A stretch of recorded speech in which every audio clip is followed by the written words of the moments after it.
Fala pessoal, tudo bem? Estamos aqui mais uma vez, começando mais um episódio do nosso Multiforma Podcast, né? Coisa linda. Coisa linda! Nosso coração mais uma vez abrasado aqui, com grande expectativa sobre aquilo que o Senhor vai derramar sobre essa mesa aqui, sobre nossas vidas também. Amém. E também sobre a tua vida aí, ó. Então já de antemão, antes de passar a bola pro meu parceiro Adiel aqui, ó, já pega esse link aí, já manda pros amigos, já manda pra família, já manda pro grupo de WhatsApp da igreja, do ministério do qual você faz parte.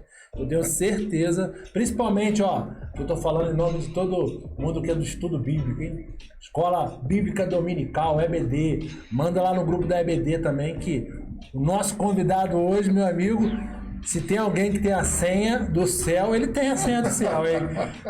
Saiba disso, guarde isso aí que eu tô te falando. Então manda esse link pra todo mundo aí, né, Diel? Fala comigo, meu amigão. Beleza? Paz, Thiagão. Fala, galera, beleza? Mais uma vez, coração feliz. Estamos aqui gravando mais um episódio. Hoje com o mestre da palavra, né? O homem dos estudos. Nos inspira muito, Que né? nos inspira, me deixou muito feliz em receber o nosso convite. Daqui a pouco a gente fala disso, né, Thiagão? Vamos lá pro nosso colaborador. Daqui a pouco a gente vai chegar nele. Você já sabe quem é o nosso convidado, com certeza, né? Mas antes de apresentá-lo aqui, passar a bola para ele, né? Agradecer os nossos parceiros aí que têm acreditado nesse projeto aqui, o Doce Alegria, pessoal lá da Doce Alegria, aquela loja, a loja mais completa de Petrópolis, hein? Só tem gente boa lá, hein? Só tem gente boa lá, começar pelos donos.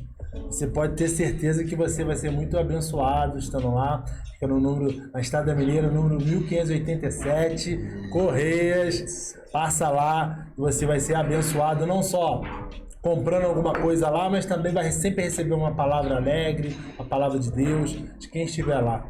Todo mundo lá, aquela equipe, aqueles colaboradores são uma bênção, né, Diel? Só gente boa. Só gente fina, Mãezona gente tá lá boa. junto. Beijo, Sema, te amamos. Valeu, mãezona. Beijo. Aqui, ó. Outro parceiro nosso é o Café de Pote. Se no céu tem café. O café de pote. Esse slogan nós que mandamos aqui. É isso aí. Se você é telespectador assíduo do Multiforma, você já sabe esse slogan aí. Manda no direct pra eles lá no Instagram deles. @Café de Pote. Manda pra eles lá, ó. Falaram que se no céu tem café, o Café de Pote eu quero experimentar. Você vai ver que esse café cremoso, essa qualidade, por esse preço você não encontra em lugar nenhum, tá? A verdade é essa, não é porque é parceiro nosso que não. Mas experimenta lá, manda um direct, compra e depois manda nos comentários pra gente lá. Você vai ver que... Só tem uma pegadinha, né, Thiagão? Qual? Dura 3 meses, mas não dura, né? Acaba antes. É verdade, é verdade. No rótulo tá dizendo que dura 3 meses no freezer, mas nunca vai durar, porque acaba antes, como o Diel disse, né? É muito gostoso. Muito bom. Tá bom, pessoal? Outro parceiro nosso também é o JN Pizzaria. Tá lá, eles também estão no iFood. Vai aparecer para você o WhatsApp deles. Manda um alô lá para eles. Fala, ó, viu a propaganda de vocês lá no Multiforma Podcast. Falaram que a pizza de vocês é uma das melhores de Petrópolis. Quero conferir. Pode falar isso mesmo que eu garanto, hein? Sou eu o dono lá, não, mas garanto, hein? JN Pizzaria. Fala para eles lá, ó. Quero o cupom do Multiforma. Já pensou? Podia ser uma boa, hein? Rapaz, vamos estudar isso daí, Vamos ué. estudar. Vamos Fala, estudar. alô, John. Ó, beijo, Jesus te ama, e nós também. Verdade. Ó, fala pra eles lá, ó, vi no Multiforma Podcast, a pizzaria de vocês, que é uma pizzaria muito boa, a gente quer experimentar. Manda essa mensagem pra eles lá no WhatsApp, que vai estar aparecendo pra vocês aí. E também, como eu disse, eles estão no iFood, estão trabalhando agora todos os dias. Era de terça a domingo, agora tá de segunda a segunda. Nomes, ó, são trabalhadores e abençoados também, tá bom? JN Pizzaria, Café de Pote e Doce Alegria. Forte abraço para todos vocês, tá bom? E o nosso convidado, Diel? Ô, Thiagão, uma alegria, né? Muito. Receber nosso convidado. Vou deixar que ele se apresente, pra depois a gente começar a dar uma chinelada nele, né, Thiagão? Devagarzinho. Só vou dar um conselho, meu pastor. Não esqueça de falar da esposa, filho, Sim, porque depois puxa ele. Poxa, amor, foi lá e não falou da gente, esqueceu Pois de é. mim. Então, uma salva de palmas, meu Salva pastor. de né? palmas. Hoje, Poxa, vocês são demais. Vocês são bons. Graças a Deus pela vida de vocês. Amém. Glória a Deus.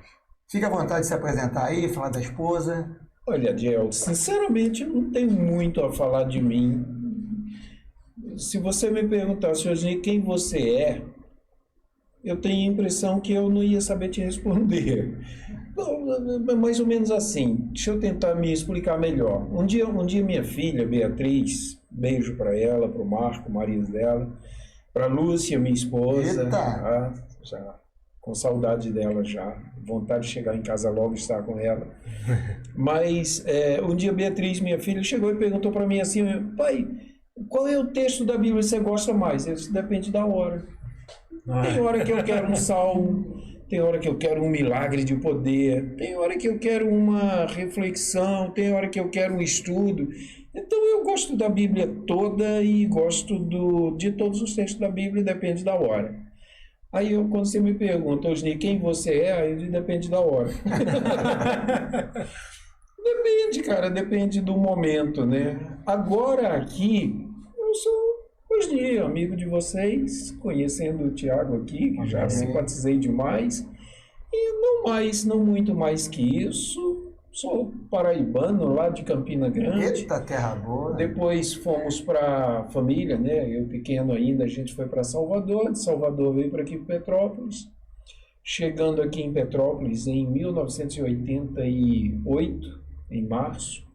E assim que eu cheguei, eu apaixonei pela cidade, né? O clima, as pessoas, os amigos. Uma das primeiras pessoas que eu conheci foi Cíntia, né? Tua esposa.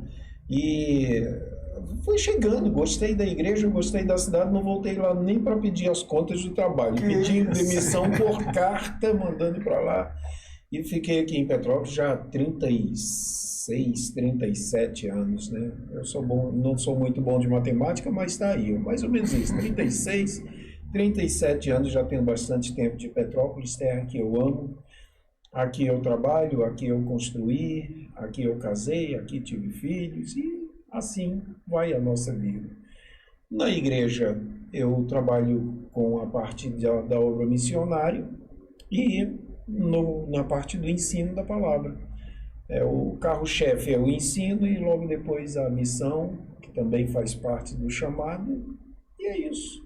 Tem muito a acrescentar, não. Eu gosto mais de falar de Jesus que de mim. Hoje o senhor está servindo, né? O senhor estava falando aqui em off pra gente, Assembleia de Deus da Washington Luiz, Washington Luiz, sim. Pastor Timóteo Ramos de Oliveira, um grande abraço para ele. Estive com ele agora de manhã, um cafezinho muito aconchegante, muito abençoado lá. E é o meu pastor. Amém. Pastor da minha. Pastor Timóteo, que a gente já mandou o convite para ele, estamos aguardando a resposta. Pastor Timóteo, estamos esperando o senhor aqui ter esse tempo de mesa com a gente, né, Dião? As ovelhas têm vindo, né? É verdade. O pastor das ovelhas vão vir. É verdade. Mas vai ser uma honra também recebê-lo aqui. Sim, Mas o senhor falou que o senhor tem dificuldade de se descrever, né? Eu tenho uma frase que acredito que todo grande homem é cheio de histórias. Só pode ter dificuldade de se descrever, mas com certeza muitas histórias só tem. E a gente geralmente começa por isso, né? Queria que o senhor pudesse dar esse pontapé inicial nesse bate-papo aí com a gente. Como é que foi o encontro do senhor com Jesus? Olha, de fato eu nasci num lar evangélico. Quando eu nasci, meu pai já era obreiro na igreja, então essa coisa de igreja, bastidores da igreja, bastidores de ministério, isso aí é uma coisa que já me é muito natural. Né? Eu já fui criado nisso. E principalmente na igreja lá em Salvador, né? Foi onde eu fiquei a maior parte do meu tempo ali, do começo da fé, né? Junto com meu pai, minha mãe, todos ali, meus irmãos e irmãs. Mas teve um instante zero, assim, que a gente, mesmo a gente mesmo nascido no Evangelho, existe um momento na vida da gente que a gente tem que ter uma ruptura interior com a velha natureza. Tem que ter um instante zero de uma tomada de decisão para seguir a Jesus Cristo. Criado no Evangelho, vendo milagres, vivendo no meio de um ambiente de oração, de tudo, nunca bebida, nunca vícios, mas chega um momento em que você tem que tomar aquela decisão com Jesus e isso é radical, isso é essencial, é fundamental na vida de qualquer pessoa. Qualquer ser humano, em qualquer cultura, em qualquer lugar do mundo, ele precisa ter esse instante zero de rompimento com a velha natureza e da aceitação da nova natureza de Deus em si. Comigo não foi diferente, mesmo criado no Evangelho, sabendo, com 14 anos eu já era suplente de escola dominical, estava envolvido demais.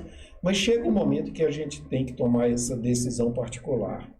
E isso é tão importante para a vida espiritual que isso é levado até para os tempos do milênio. A necessidade do rompimento e da aceitação de Deus, da aceitação de Jesus, isso é tão fundamental que até no milênio as pessoas vão ter aquele último instante. Olha a gente falando de escatologia, né?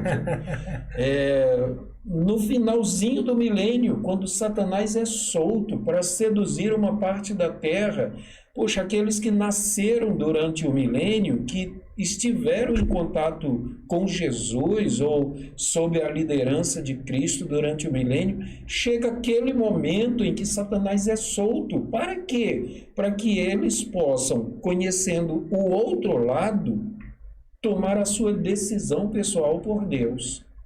Então, tomar a decisão pessoal por Deus é fundamental. Sem ela, a condenação, lamentavelmente, é certa.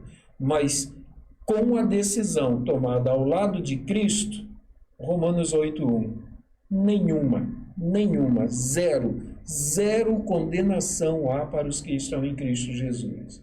Então, como eu tive esse momento, né, aceitei Jesus, eu fiz questão mesmo de levantar minha mãozinha cansada, ir lá na frente, botar meu nome lá e tal, e depois passei pelas águas, do batismo, bastante consciente do que estava fazendo. É interessante que, quando eu era pequeno, a minha mãe insistia comigo, mas você tem que batizar. Eu dizia, mamãe, eu só vou batizar quando eu não pecar nunca mais. Ia morrer sem batizar. Ia morrer sem batizar. Mas aí chegou o momento que eu disse, não, tá na hora de tomar a minha decisão por Cristo, chega de brincadeira, chega de ser filho de crente, e passar a ser crente de verdade. E aí foi aí que tudo começa a mudar, né? Aí as coisas vão acontecendo. Meu pai e minha mãe foram para o campo missionário no interior do Amazonas, em 1990. Eles abriram 4 trabalhos no interior lá do Amazonas, na região próxima a Itacoatiara, uma grande cidade. Abriram uma igreja num lugar chamado Ilha Monte Sinai e Rio Preto da Eva, 4 igrejas. Ficaram lá os trabalhos abertos. Eu não quis ir para o campo missionário, não queria nada disso. Mas aqui eu juntava roupinha, pedia doação, fazia isso, aquilo, e mandava para eles e tal. E eu vivia envolvido com a obra missionária, mas sem estar lá. Só que aí depois eles voltaram, né, a idade, o peso, voltaram para Petrópolis, e foi aí que em 2004, finalzinho de 2004, o pastor Timóteo me chamou para assumir a Secretaria de Missões da igreja. Aí eu fui a primeira vez no interior do Amazonas, aí não na região que os meus pais serviram, fui em outra cidade. E aí a gente começou um trabalho lá, 2004, 2005, 2006. Aí hoje existe o projeto Salvação para a Amazônia, que é levando atendimento médico, atendimento evangelístico, educacional, ecológico, no interior do Amazonas com um barco que pertence à igreja. Aí está aí o projeto, ainda está em ação e a gente está lá, temos muitos amigos, muitos contatos no interior do Amazonas, evangelização entre indígenas da etnia Sateré-Maué. A gente tem lá igrejas entre os indígenas, posto de saúde, tem um bom trabalho por lá. Pastor, o senhor falou sobre romper, né, sair do zero. Isso acontece quando a gente nasce, né? Sai da mamãe, já corta o cordão umbilical, já rompemos ali um zero, né? e depois vamos pro lado do... Quando aceita Jesus, tem esse crescimento também. E você disse que você foi criado, né, junto com seus pais no Evangelho. Quando é que foi a virada de chave? Por exemplo, você tomou a decisão de se batizar. Houve alguma coisa, foi batizado com o Espírito Santo, alguma coisa que virou essa chave, não, tem que me batizar porque eu senti algo diferente? Diego, eu sou meio... Minha história é meio diferente, eu meio contramãos, normalmente. Eu estava, por volta dos meus 9, 10 anos de idade. É interessante, a minha mãe ela estava com uma dor de cabeça muito forte e eu me lembro vagamente que eu era pequeno, eu devia ter 8 anos, 9, por aí. E eu fiquei muito preocupado, que eu morria de medo da minha mãe morrer. Eu dizia, se minha mãe morrer, eu morro junto. Aquela coisa de criança, né? Agarrado demais, né? Minha mãe, aquela pessoa serva de Deus, quantas vezes eu, naquele calorzinho lá de Salvador, deitado, às vezes na rede, às vezes na cama com ela, e ela cantando hinos, ela lendo revista da Escola Dominical para mim, sempre que ela podia, estava ali comigo, são coisas que a gente faz. Então ela estava ali com aquela dor de cabeça, aquela agonia, aquele negócio, e eu morrendo de medo, clamei a Deus, orei por ela, e impus as mãos, e ela curou. Ali, naquele momento. Depois ela teve outras dores de cabeça, mas aí já foi outra situação. Naquele caso ali, curou. Isso foi numa semana. Na semana seguinte, teve uma festa do Círculo de Oração na Assembleia de Deus lá em Salvador. E naquele tempo, gente, isso era 1976, 77... Você imagina, foi em 1977, tu nem era nascido. Estava nascendo no outro ano. Pois é, eu estava lá com 1977, que foi um ano muito interessante, né? Eu estava ali por volta de 9, 10 anos de idade. E eu fui naquele círculo de oração, bem cedinho, começava a oração 5 horas da manhã. Eita! Minha irmãzinha Márcia, beijo para Márcia, minha mãezinha, mãe Marcinha, ela. Irmã mais velha. Minha irmã mais velha. Cuidou de mim e continua cuidando até hoje. Amém. Aí Márcia acordou cedo, me pegou pelo braço e bora para a oração. Lá fomos nós, né? Eu meio remelento lá, meio sonolento, mas fui. E o círculo de oração não parava a oração. Ele não tinha esse negócio de orar um tempo, levantar, não. Quem tivesse cansado levantava, a oração continuava até 11 horas, né? De 5 da manhã a 11 da manhã. Aí depois vinha o almoço e voltava para a oração, coisas de igreja mesmo, igreja que ora.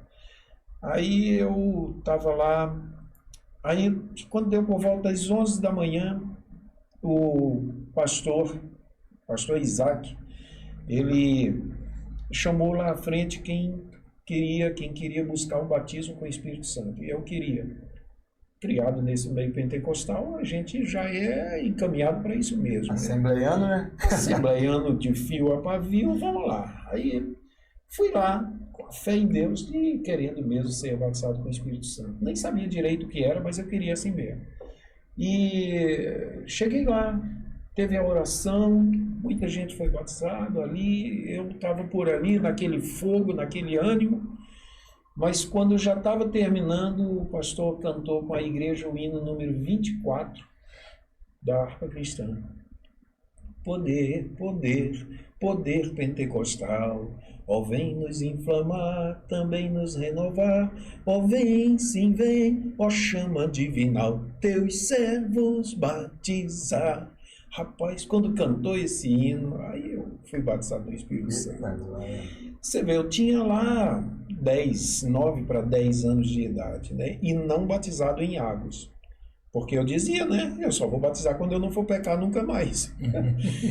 Aí eu me batizei mesmo passei pelas águas já com 20 anos aqui em Petrópolis. Lá em Salvador eu não quis batizar. E quando eu mudei para aqui em Petrópolis, eu disse, não, agora o meu compromisso, agora a coisa é séria, agora não tem mais esse negócio de ser diferente, não, agora... Porque eu era um jovem muito diferente, né? Naquele tempo que assembleiano não ia na praia, eu ia. E quando os colegas diziam, Os colegas diziam assim, mas você não pode ir. Eu dizia, por que não posso? Eu não sou batizado. Estratégia. Era cheio de estratégia. Naquele tempo, Adiel, o pessoal não podia jogar bola. Né? Tinha uma irmã até que, com outras palavras, ela batia assim na minha cabeça e dizia, esse menino é tão bonzinho. Quase que dizia assim, pena que vai pro inferno. Por quê? Porque joga bola. Naquele tempo tinha essas coisas. E eu nunca liguei muito para isso, meu pai nunca exigiu muito de mim, tanto é que eu nunca me afastei assim do Evangelho. E o meu pai tranquilo, só me ensinava a palavra, não forçava a barra, e pronto, chegou o momento certo, eu levantei minha mãozinha, cansado, vim, passei pelas águas e continuei servindo a Jesus. Assim. A gente vai voltar nessa parte da infância do senhor aí, mas nessa fala do senhor aí me gerou uma pergunta, né? Sim. Eu até sei a resposta, claro, né? Mas eu quero provocar o senhor, né? Sim. O senhor descrevendo esse ciclo de oração que o senhor participou. Vai bater em nós, hein? Vai bater uma palavra em nós, que vamos ficar mentindo aqui, Tiagão. O senhor... Me conhece de Gênesis e Apocalipse, Tiago. Pelo amor de Deus. O senhor falou sobre esse ciclo de oração que o senhor foi com a irmã, né? Sim. Aí o senhor falou uma frase assim, coisas de igrejas que oram. Mas existe igrejas que não oram, pastor? Olha, existe igreja que ora pouco. Porque se uma igreja não ora, não é igreja. Porque em todas as religiões, todas as expressões de fé, ela está acompanhada de oração. Nem que seja uma meditação, reflexão, sono, seja o que for, mas é um tipo de oração. Então, toda expressão religiosa, ela passa pela oração. Você vê uma coisa, se a gente parar para pensar mais profundamente sobre isso, você vê antes do pecado, lá no Éden, antes da desobediência, não tinha oração. Por quê? Eles não sentiam necessidade de nada. Eles tinham comida, eles tinham água, os animais eram herbívoros, eles também eram vegetarianos, tinha tudo que se precisava ter. Deus descia todo dia, conversava com eles. O próprio Deus, você vê uma coisa, o próprio Deus, a Bíblia diz que ele plantou um jardim. Cara, plantar um jardim, ou implantar um jardim, ou construir um jardim, não é uma obra, não era um canto da terra qualquer. Uma floresta é como o Amazonas, tem árvore de todo tipo. Uma floresta como a do Canadá, as árvores são todas iguaizinhas. Mas ali não, ali era um jardim, um jardim muito bem planejado por Deus. Entre o rio Tigre, Eufrates, Gion, Pison, o rio tinha ouro. Eu fico imaginando assim, na margem do rio, o rio sereno correndo, e na margem do rio assim, aquele cintilante de ouro. Imagina o jardim todo planejado por Deus. Qual era a necessidade que o ser humano tinha ali? Nenhuma. Então ele ia orar para quê? Ele ia somente adorar. E adorar era interagir com Deus. Adorar não é somente cantar louvor, balançar a mãozinha, fechar os olhos. Não é isso. Orar, adorar é interagir com Deus. É estar com Deus. É permitir-se permear com Deus, é deixar Deus entrar em você e atravessar você como se fosse um raio-x. Sabe o raio-x que te atravessa? Aliás, isso me fez lembrar de Isaías, né? Quando ele tem aquela visão do reino, né? do céu, que ele diz, e o séquito e a glória de Deus enchia a casa. Eu acho que quando ele dizia enchia, não era só por fora, era atravessando ele, aquela luz gloriosa de Deus atravessando ele completamente. Então eu acho que a comunhão do humano original, de Adão, a comunhão com Deus era uma comunhão desse tipo. Não era oração, mas era uma comunhão muito inimaginável para a gente hoje. Até que vem a desobediência e o pecado.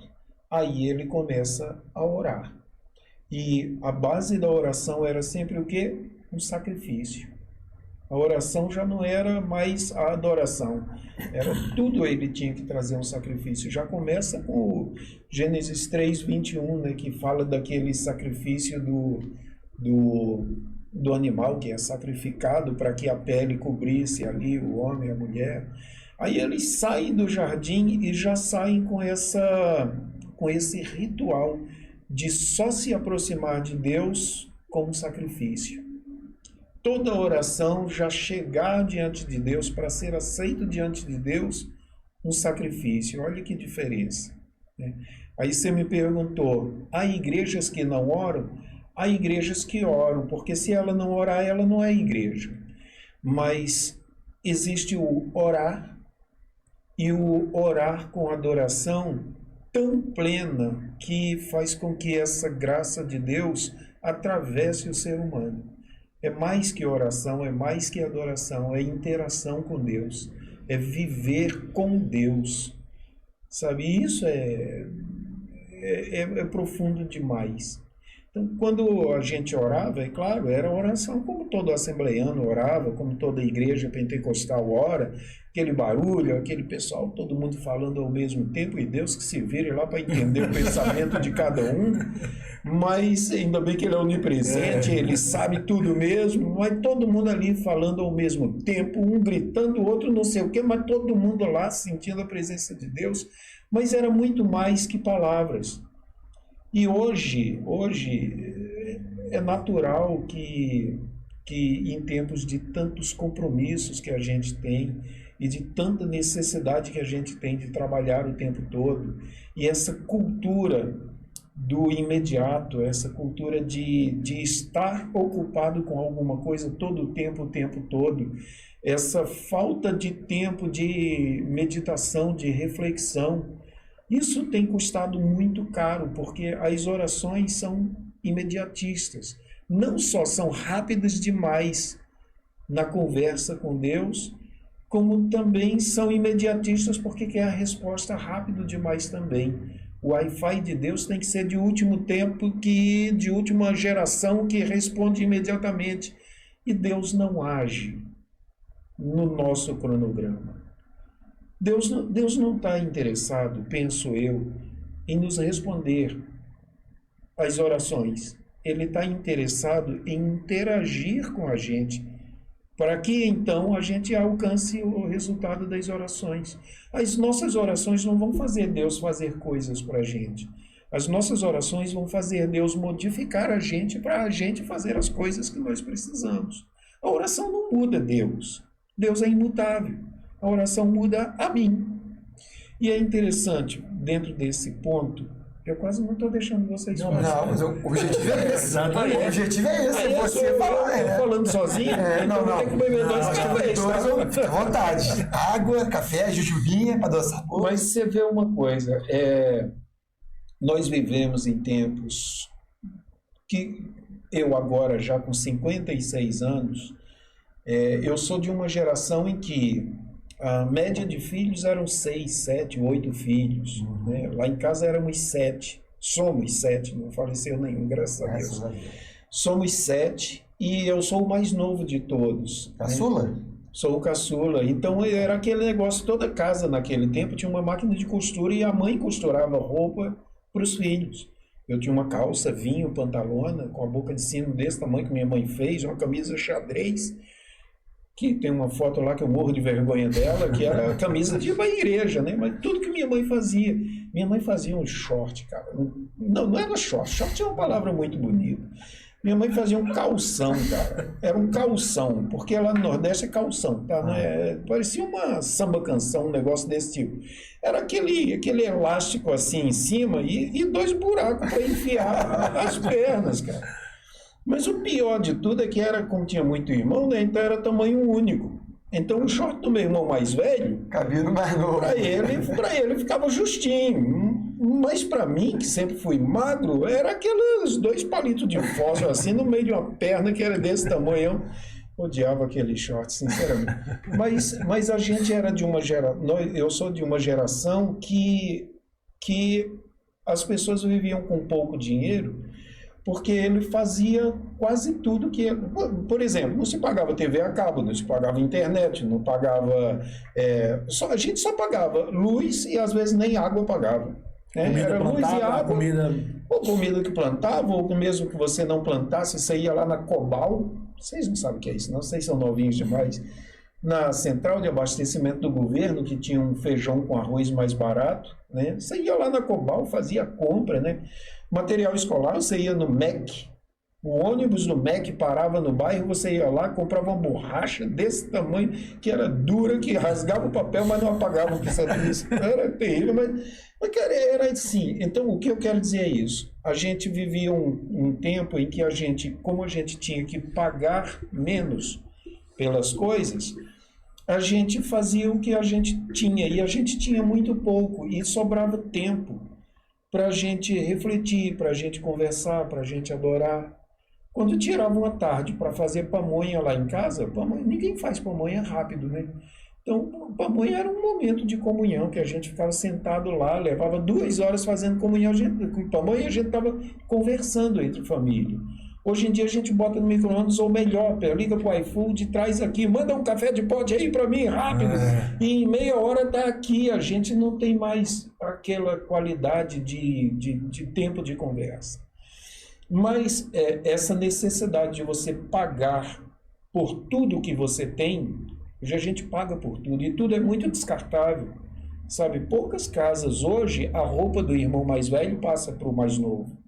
Né? Ficou velho, joga fora, compra outra, compra.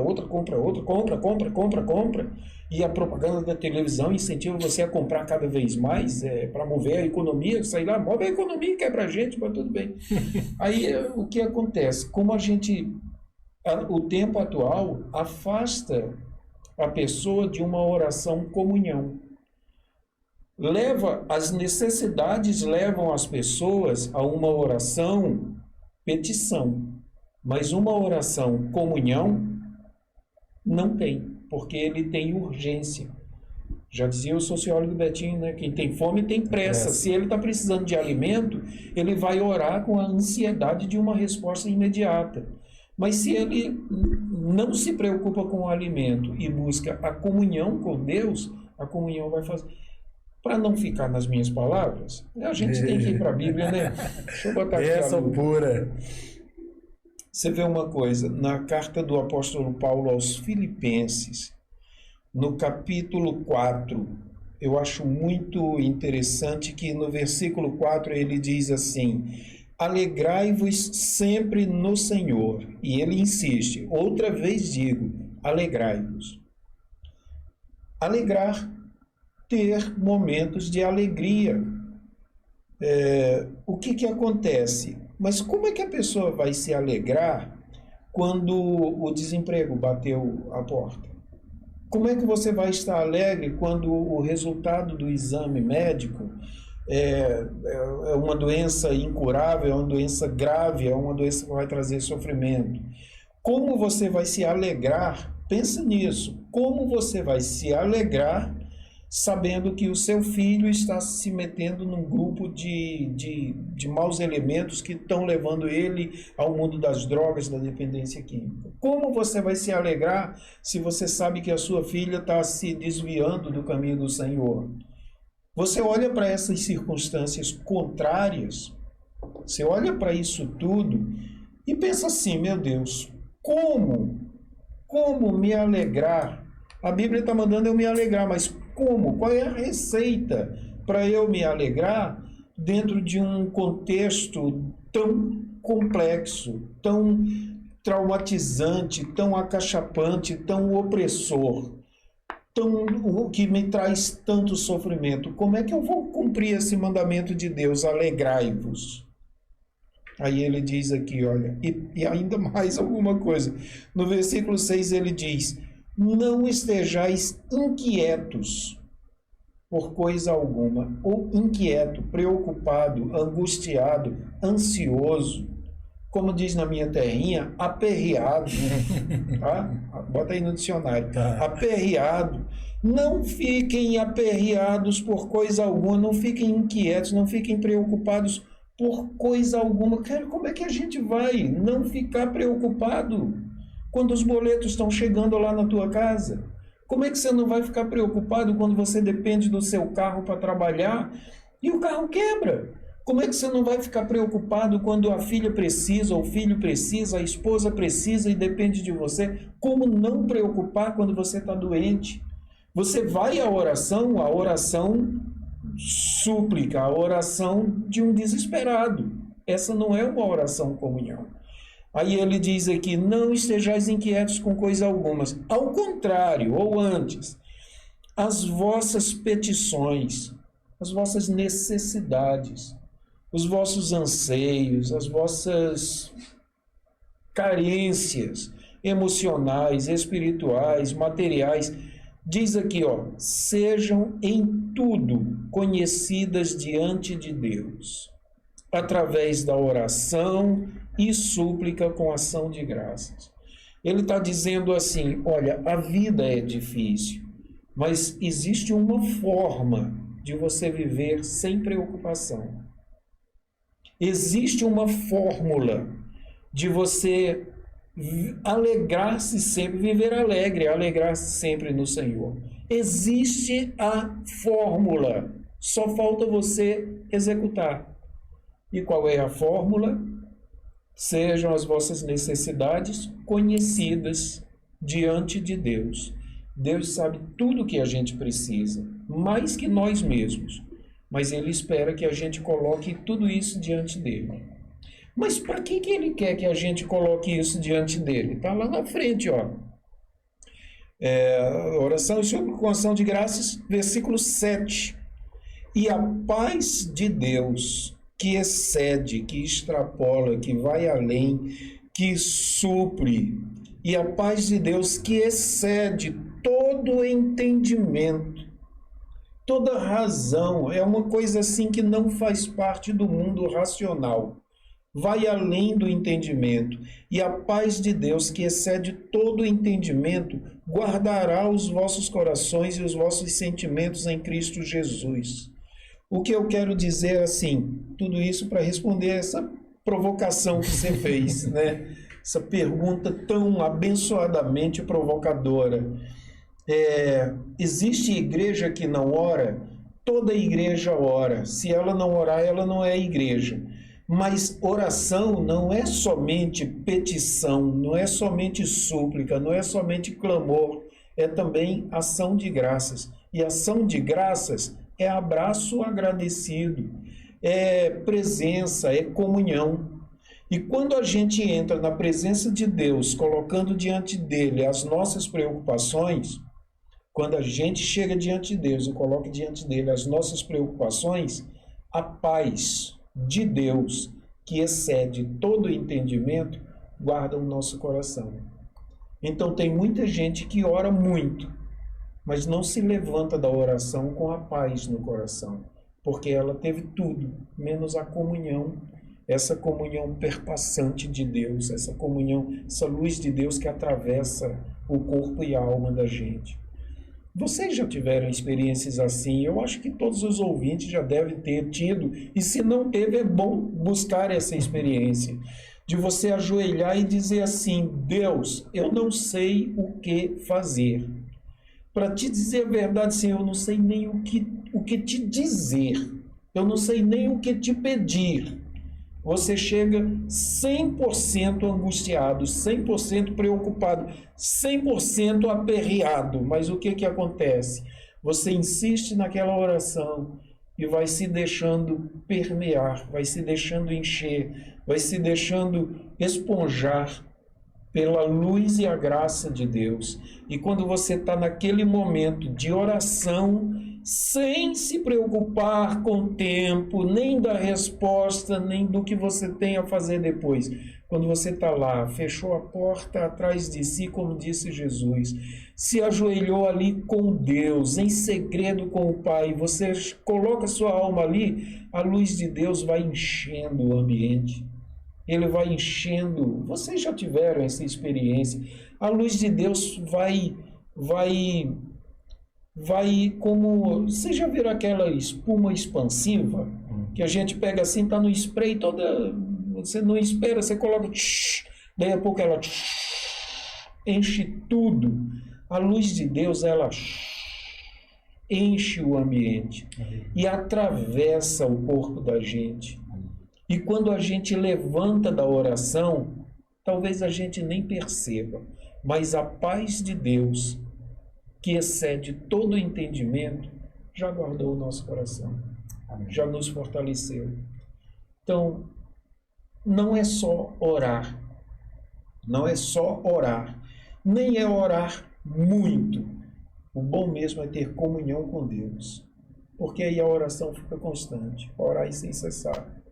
Aí o orar sem cessar vale, porque você levanta da oração, a oração termina, mas não acaba. A oração termina, mas não acaba. Você Aliás, me permita aqui. Qual foi o milagre que vocês alcançaram de Deus? Que vocês ajoelharam, pediram e esqueceram? Recebeu? Não. Para receber o milagre, você tem que orar, levanta, continua pensando, vai trabalhar, continua pensando, entrou no ônibus, bota a cabeça lá no vidro, fica chacoalhando tudo e vai pensando. E quando você está lá fazendo alguma coisa, lavando os pratos e está assim, Jesus, eu preciso disso. E está dirigindo, Senhor, tem misericórdia, abre as portas. Senhor, eu preciso disso. Senhor, eu preciso e tal.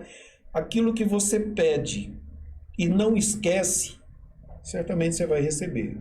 Agora, aquilo que você pede e esquece, esqueça, você não vai receber.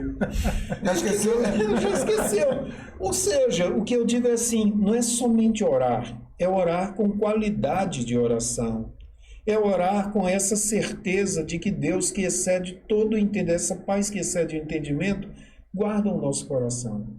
Então, obrigado pela pergunta, pela provocação de chamar a atenção do nosso público e da gente mesmo para uma oração mais contrita, mais quebrantada, mais legítima, mais íntima, mais real ao nosso Deus. Deus não está interessado em palavras, Ele está interessado em corações quebrantados diante dEle. Aleluia.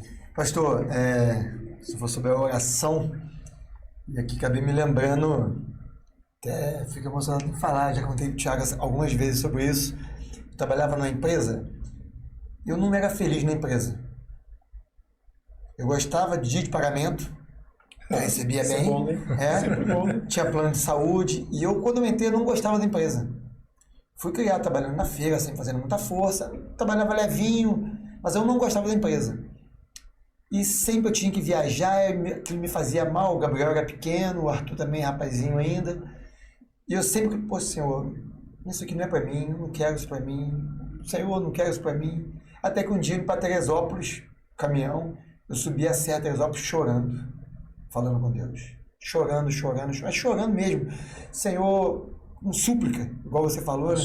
Súplica, com pedindo, tudo. Eu expus tudo para Deus naquele dia. Chorando, e desci a serra chorando. Falou, Senhor, tu usou uma mula, usa alguém para me mostrar o que tu tens para mim. Se é aqui que tu me quer, se foi aqui que você abriu a porta para mim, Pai, me dá uma direção. Te confesso que eu cheguei em Teresópolis, parei na Praça Olímpica em Teresópolis, parei o caminhão, enxuguei as lágrimas, os olhos vermelhos de chorar. Eu desci do caminhão da empresa, veio um senhor na minha direção. Era cedo, né? Que tu falou, Era né? quase 6 horas da manhã que eu estava chegando lá. Aí veio um senhor assim, com uma muletinha, andando devagarzinho. Aí ele me olhou, atravessou a rua, botou a mão no meu ombro, me deu um bom dia. Deus manda te falar que foi aqui que ele abriu as portas para você. Deu as costas e saiu. Foi uma resposta imediata da minha oração. E desse dia em diante, a minha vida na empresa fez assim, ó, guinou. Porque eu aceitei aquilo que Deus tinha para mim. Na verdade, Deus já tinha aberto as portas, abrido as portas para mim, e eu não tinha aceitado. Não é o que eu queria. Não é o que eu queria, né? Até que eu entendi que Deus me deu aquilo ali. Plano de Deus. Então aí as coisas fluiu. E eu achei sensacional que foi uma resposta imediata de Deus na minha vida, né? Geralmente pede, às vezes esquece do que pede, por isso não recebe. E eu já vinha falando com Deus, né, nos meus pensamentos, às vezes dirigindo, mas aquele dia foi o checkmate, né, do xadrez. Foi o checkmate. Senhor, o que eu estou fazendo aqui? Pai, me ajuda, me dá uma direção. Eu sei como faz. Sensacional. Eu gosto muito desse texto que o senhor leu ontem, inclusive, cheguei no meio do culto e eu... Tudo que fala de Paulo ele gosta. Depende da hora. Né? Depende da hora, exatamente. Não, eu gosto muito desse texto especificamente que o senhor leu, desses versículos do capítulo 4. Eu acredito que, para mim, é uma das chaves para que a gente possa sair de várias situações difíceis, inclusive de depressões. Exato. Né? Não sei quando você vai assistir esse episódio, a gente está no Setembro Amarelo, né? Que a OMS chama atenção para a questão de suicídio, enfim. E quando ele nos convida, né? Verbaliza os seus sentimentos, as suas angústias. É o que ele fez, né? É o que a gente faz, é o que a gente precisa fazer, né, pastor? Verbalizar. Porque se a gente esquecer, não era para ser mesmo, não? Né? E tem outra coisa também que é muito importante a gente falar, porque é um tema muito atual. As pessoas em toda... olha, eu não falo mal de hino nenhum, mas eu acho estranho aquele hino assim, questiona ou adora. Cara, os servos de Deus em toda a Bíblia questionaram Deus. É claro que ninguém vai questionar Deus provocando Deus, ninguém vai questionar Deus desobedecendo, nem vai questionar Deus de uma forma desrespeitosa com Ele. Mas quando o nosso questionamento ele é sincero, Deus dá atenção a isso. Moisés questionou e Deus teve toda a paciência com ele. Você pensa em Gideão. Gideão é o mais questionador de todos. Senhor, molha a lãzinha em volta, mas aqui tem que ficar sequinho. Aí Deus faz. Quando chega daí a pouco, eu já tive a tua resposta, mas agora faz o contrário, Senhor. Alguém poderia dizer assim, mas que abuso. Está abusando da paciência de Deus. Mas como a questão colocada era uma questão sincera, Deus respeitou.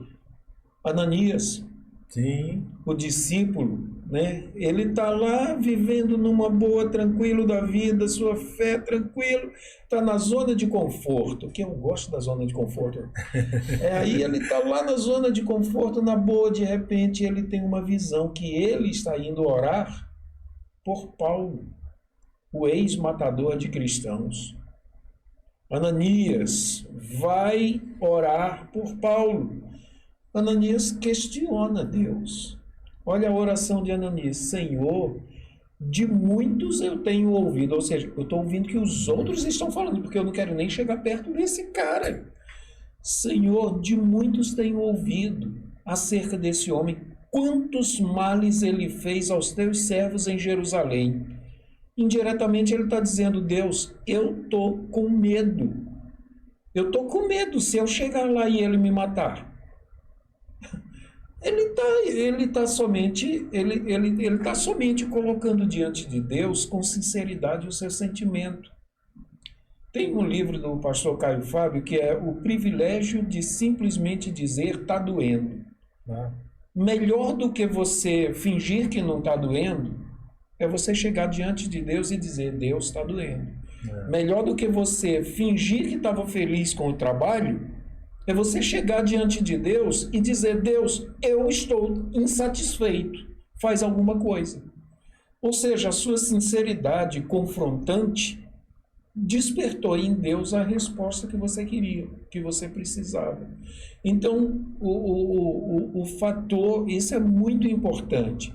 Ananias vai, quando Ananias diz, esse homem é um matador, é um trucidador de crente, ele apedrejou Estevão, imagine eu. Aí Deus diz assim, vai, porque este é para mim vaso escolhido. Aí quando diz isso, ele tem a visão, ele orando por Paulo, e ele diz assim, agora que Deus mandou e Deus respondeu, agora eu tenho coragem. Mas é o que a gente estava falando, a gente está vivendo um tempo em que as pessoas proibiram a gente de questionar Deus. Não é questionar Deus, vou botar Deus contra a parede, vou pressionar Deus. Ninguém se atreva pressionar Deus, porque ainda que pressione Deus, Deus não vai ceder à pressão humana. Eu me lembrei da mulher do fluxo de sangue, né? 12 anos, e ela vai, toca na orla da veste de Jesus, Jesus para, opa, alguém me tocou. Pedro diz, mestre, a multidão te oprime. E tu perguntas quem te tocou? Aí, não, alguém me tocou diferente. Então não é quem oprime Jesus, não é quem espreme Deus, não é quem aperta Deus que tem a resposta, é quem toca pela fé. Essa é a diferença da oração e a oração. Tem que tocar pela fé. E Ananias vai, quando ele tem essa resposta de Deus, aí ele se enche de coragem. Vai lá. E um desprendimento impressionante, né? Que ele chega e vai orar por Paulo, sabendo que Paulo vai fazer uma obra muito maior do que a obra que o próprio Ananias foi chamado a fazer. Como assim? Eu vou orar pelo Adiel e ele vai ser muito mais conhecido e vai ganhar mais almas e vai ser um ensinador e vai ser um doutrinador e vai ser um pastor muito mais notável que eu. Mas eu vou orar por ele, porque a minha parte é orar. O resto é com ele e Deus. Cara, esse desprendimento, né, de Ananias. Então, esse privilégio de ser sincero com Deus, de colocar as nossas questões. Mas isso é uma coisa que se arrasta ao longo da história, né? Porque você vê na década de 80 e na década de 90, com a teologia da confissão positiva, né? Aquela coisa lá de, não, você tem que dizer que não está doendo, e o cara estava lá cheio de dor, e não está doendo, essa dor é mentirosa, é psicológica, e psicológico nada, ele estava doendo mesmo, mas ficava fingindo que não estava doendo, como se fingir que estava doendo fosse resolver o problema. E não ia resolver o problema ia ser resolvido quando ele se ajoelhasse e dissesse, Senhor, está doendo. Deixa amanhecer o dia que eu vou no médico, me direciona ao médico, o médico vai me dar um remédio para a dor. É assim que funciona. Então, na década de 80, essas coisas foram se estabelecendo, final de 80, né? 90 principalmente.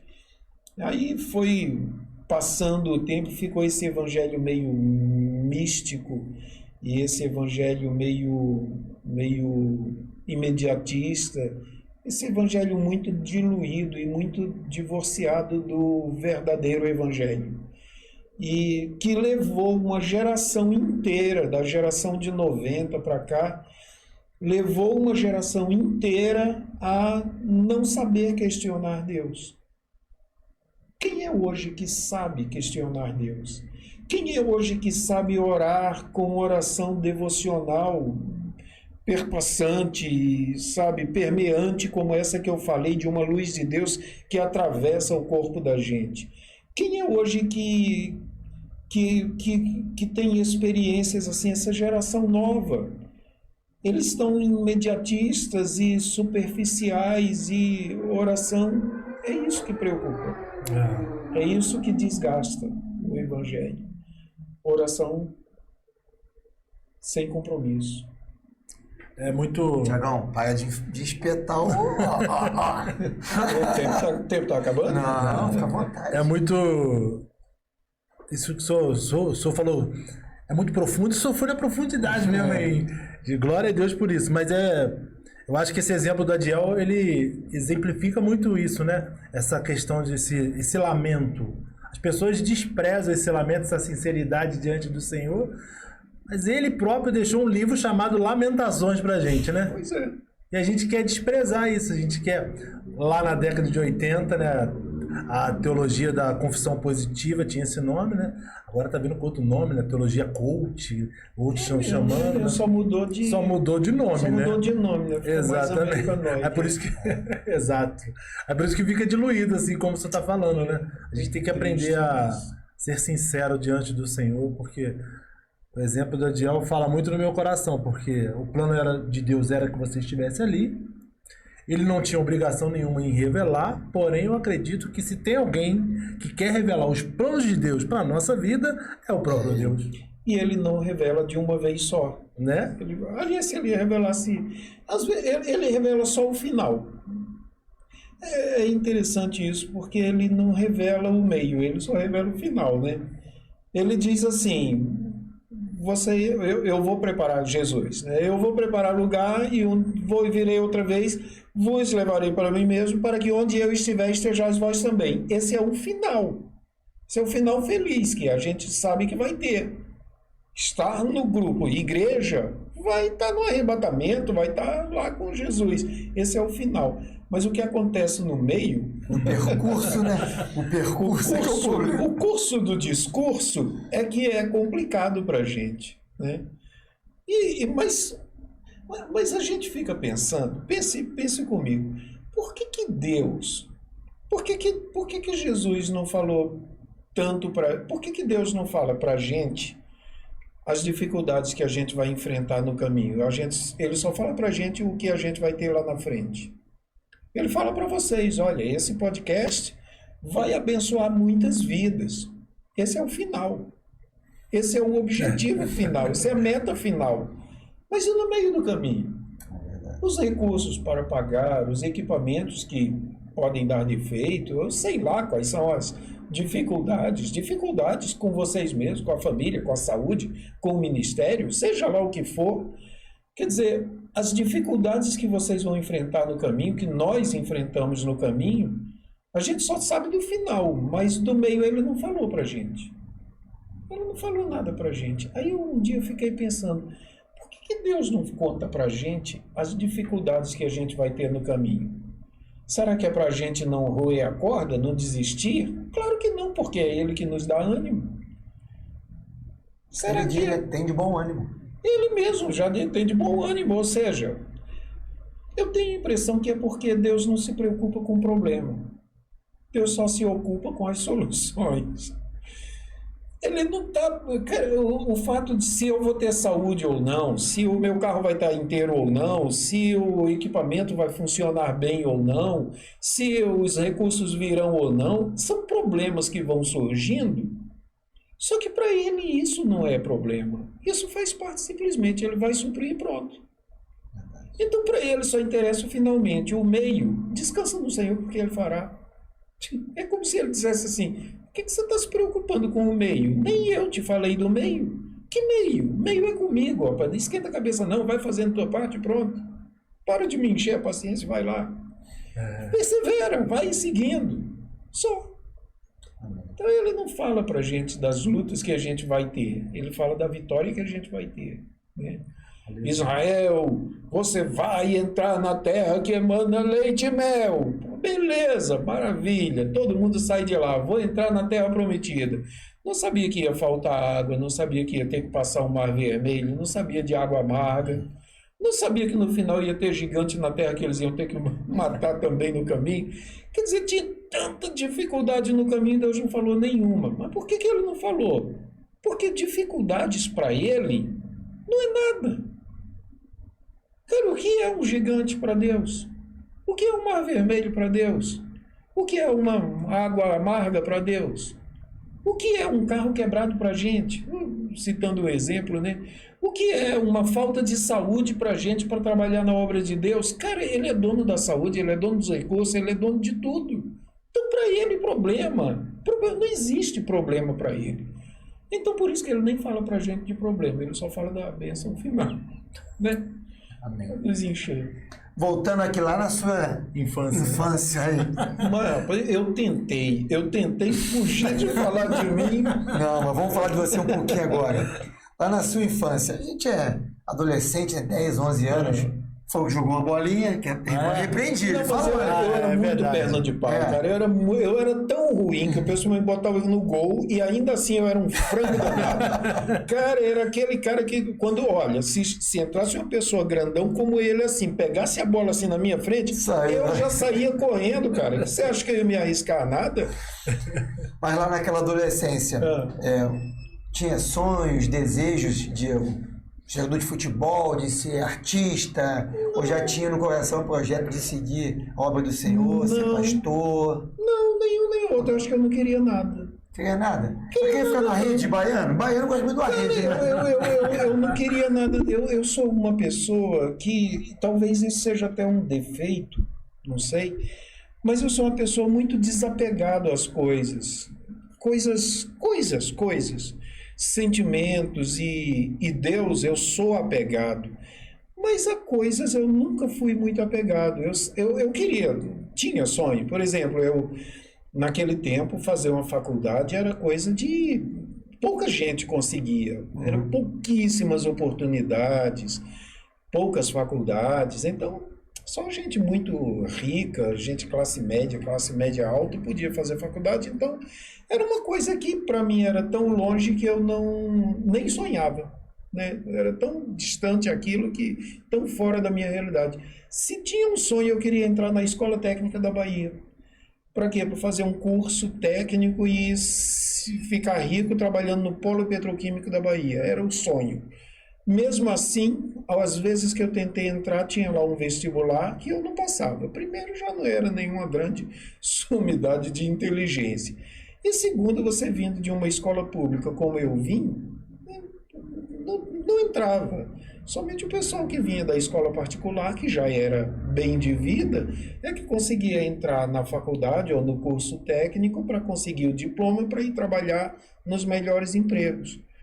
Então, era eu sou de uma geração que tinha tão poucas oportunidades que a gente quase não tinha oportunidade de sonhar. O sonho da gente era rasteiro. O sonho da gente era simplório, praticamente não tinha sonho. Então os sonhos eram mais fáceis de realizar, que não eram tão almejados lá em cima, né? Eu acho que era isso. A gente mais não criava expectativa, né? Tentava não criar expectativa para que, ao acordar e perceber a realidade, era melhor nem sonhar. Porque você sonha. Para sonhar, você tem que dormir. Você está dormindo, está sonhando. Quando acorda. A Bíblia até fala disso, né? De pessoas que sonham que está comendo e quando acorda está com fome, né? Então, eu sou dessa geração que tinha pouca possibilidade. Tanto é que eu só fui fazer faculdade depois que cheguei em Petrópolis, né? E você veio para Petrópolis com quantos anos? 20 anos. 20 anos. 20 anos. Aí foi para a Assembleia e conheceu a Lúcia lá, não? Não, ainda demorei de conhecer Lúcia. Aí eu conheci Lúcia, eu já tinha 25, 26 anos. Na igreja? Eu não sou muito bom de data, não. A Não, Lúcia de era da Petrópolis. igreja? Mas a Lúcia Lúcia também, era da igreja? sim, era. Lúcia, conheci ela na congregação lá de Águas Lindas.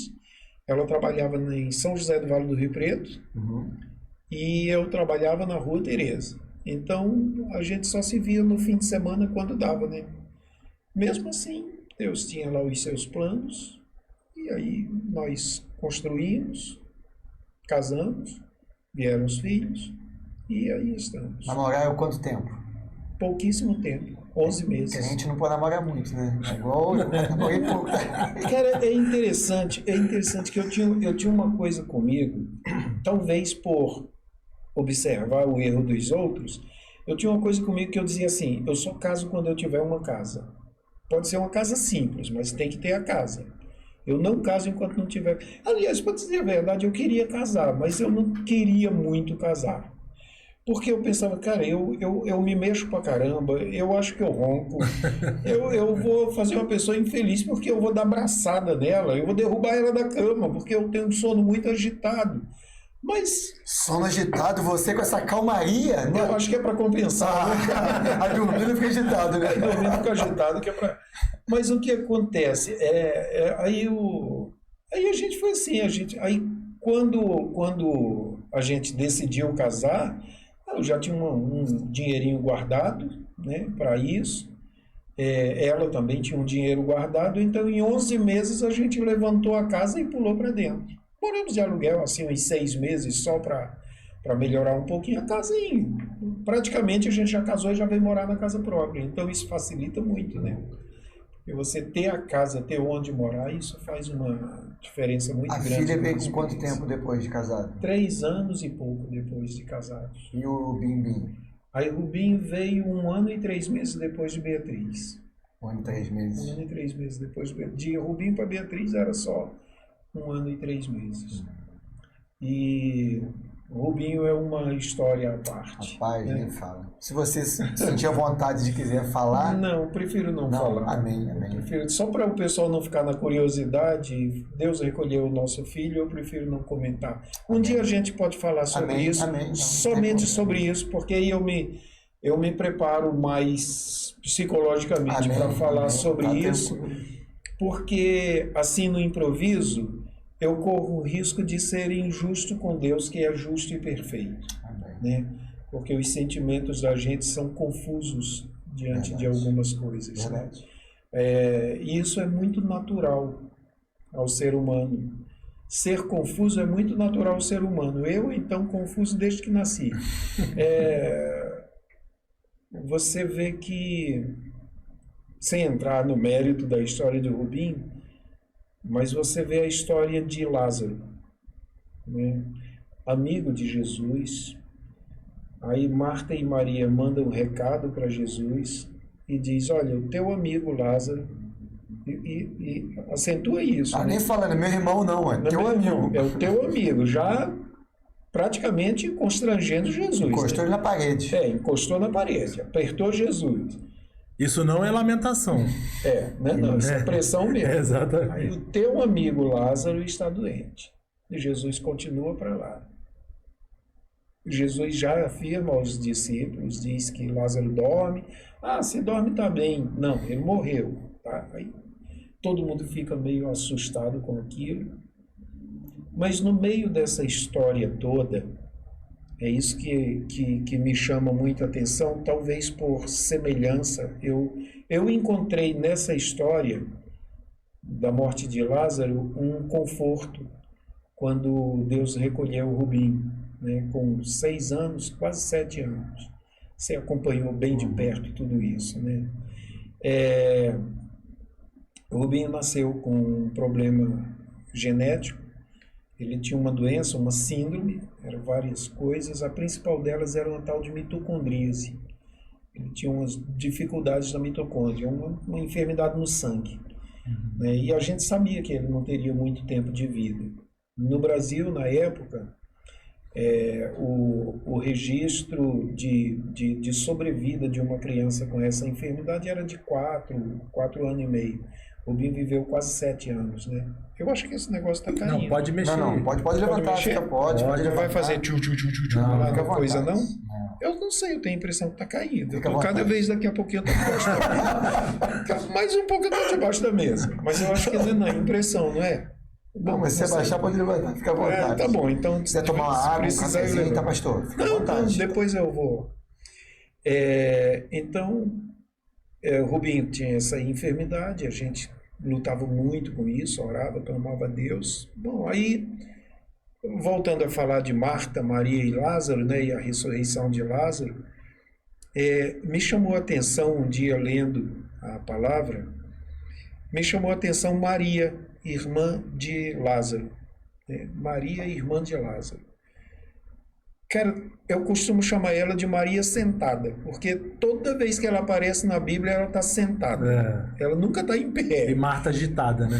Marta era aquela acelerada, né? Marta era do grupo da aceleração. E Maria era do grupo sentadinho, quieto. Aproveitando de Jesus. Vai Jesus e mais 12 homens, fora as mulheres e outras pessoas que acompanhavam, para hospedar na casa de Marta, Maria e Lázaro. Cara, tu imagina só, sem água encanada, sem fogão para fazer bzz, e o foguinho acendendo, sem fogão, sem nada, 12 homens que já entram na casa jogando pé para um lado, sapato para o outro, meia para o outro, se é que eles usavam meia, não sei, mas aquela agitação, né? Então, Marta tinha todas as razões para estar bastante aperreada, né, com aquilo tudo. Eu acredito, todo mundo com fome, né? 12 homens na rua. 12 homens com fome, rapaz, Pedro devia comer que só, mas tudo bem. Mas o que acontece? Era um momento ali onde estava Maria, no meio daquela agitação toda. 12 homens em casa, um pessoal Cara, imagina naquele tempo, não tinha uma pizzaria na esquina que o cara ia lá, comprava 12 pizzas e trazia para casa. Não tinha isso. Então, no meio daquilo tudo, onde está Maria? Maria está sentada aos pés de Cristo. Sentada, Maria sentada. O negócio dela foi viver sentada. Ela era dos meus. Ela gostava de ficar sentada só, peraí. Maria, sai da tua zona de conforto. Eu, não, aqui está confortável, eu vou sair daqui para quê? Aí, Maria, tem que ter luta para ter vitória. Eu não quero ter luta, não, nem quero ter vitória. Me deixa quieto aqui na minha, tá muito bom do jeito que tá. Maria era dessas, tranquila. E ela, nesse fato dela, no meio de toda aquela agitação, ela está sentada aos pés de Cristo. Para mim, isso é uma demonstração do quanto ela valorizava Jesus. Ela diz assim, quero nem saber se minha irmã vai brigar comigo. Quero nem saber se vai todo mundo ficar com fome. Quero nem saber de nada. Eu quero ficar com o meu Jesus. Eu não quero falar com ele, eu não quero nada. Eu só quero ficar aqui agarradinho no pé dele e ouvindo ele falar. Eu não sei nem o que ele vai falar, não sei nem se ele está falando comigo, mas eu quero ficar com ele. Tu está percebendo o grau de devoção, de paixão, de amor que Maria tinha por ele? Ela abre mão de tudo, cara, para ficar aos pés de Jesus, ali naquele momento. A própria irmã dela, mestre, manda que esta aí, não é minha irmã, manda que esta aí venha me ajudar. E Maria também aí, vai lavar teus pratos. Ela viveu aquilo que o senhor falou antes, né? Ela sabe que Jesus não se preocupa com os problemas, né? Ela tá assim, eu não tô nem aí com os pratos que tem para lavar, eu quero saber de ficar com Jesus. Mas isso demonstra o desapego dela às coisas materiais e o apego à presença, à palavra, à ação de Jesus.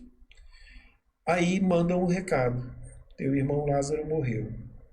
Cara, Jesus leva 4 dias, né, para chegar de volta. Quando Jesus chega, 4 dias de atraso, tu imagina a cabeça dessas duas meninas, como é que estava a cabeça de Maria?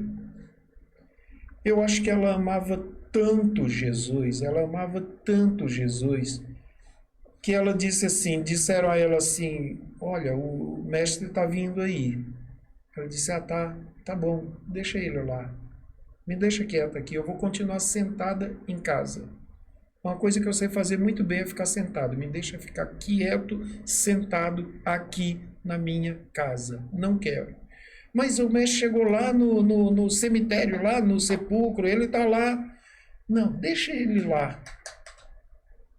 Eu tenho a impressão, o texto não diz, mas eu tenho impressão, quanto ao texto é impressão, quanto a mim é certeza.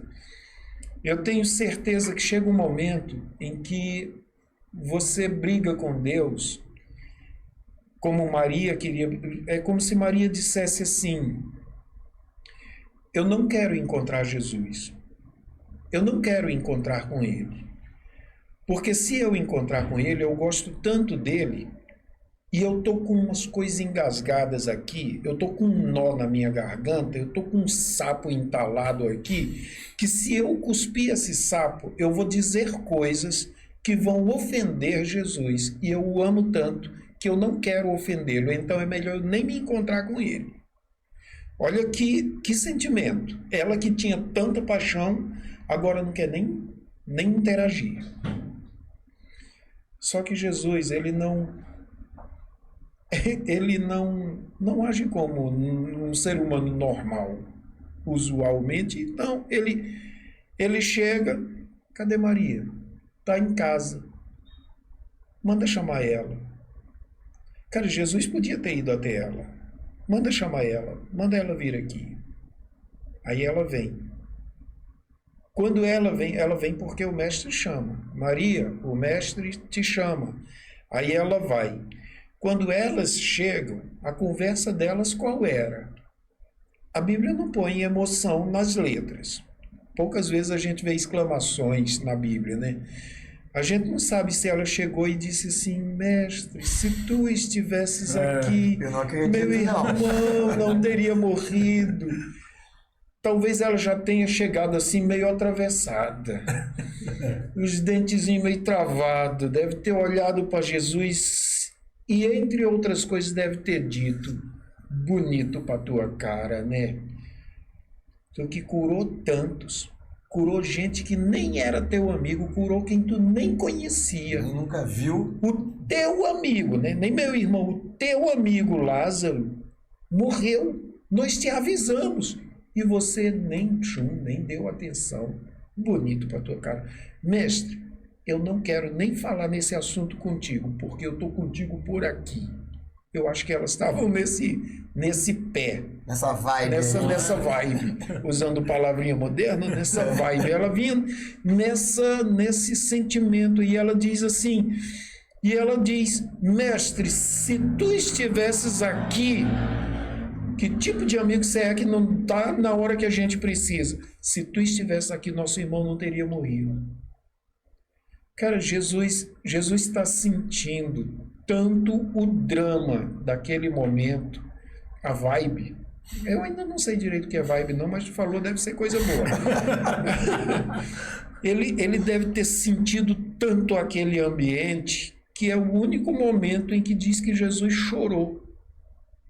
Cara, Jesus sente o impacto de tudo aquilo. Da pressão que ela fez nele também. A pressão que ela fez sobre ele e o quanto ela provocou do amor que ele também tinha por aquela família.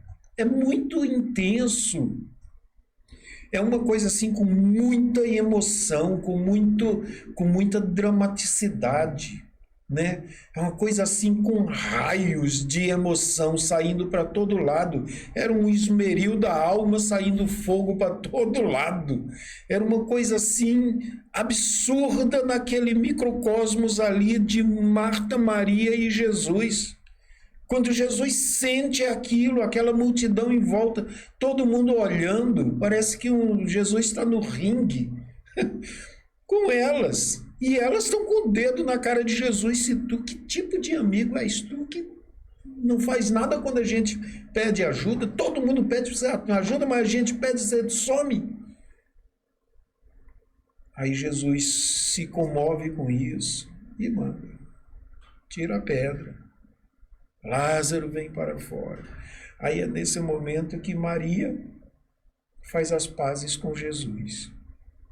Quando ela veio, a Bíblia não fala, mas imagine a alegria, imagine a restauração, imagine a restauração da comunhão de Maria com Jesus. Né? Imagine como, depois dessa briga, como a amizade deles ficou muito mais forte. Né?